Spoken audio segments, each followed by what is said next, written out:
大家看，生活水泵房管道泡水了，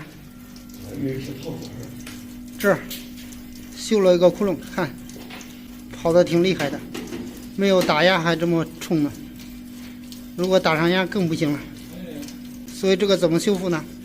我想了一个最快速、最简单的方法，可以快速的修复好。大家来看，来放上一个胶垫，对，放上一个胶垫，然后还有嘞，光放上这个胶垫不行，还有它，那铁片，打出来，不大份，能弄进去的，能弄进去了，捏着卡子都放进去了，捏着卡子，好的，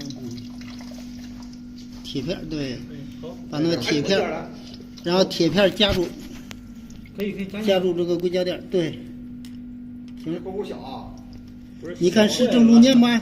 看是正中间不？对，坏了再让他们修。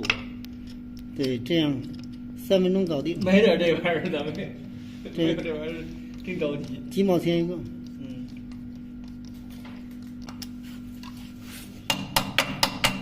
行了，行了，开始供啊，供吧。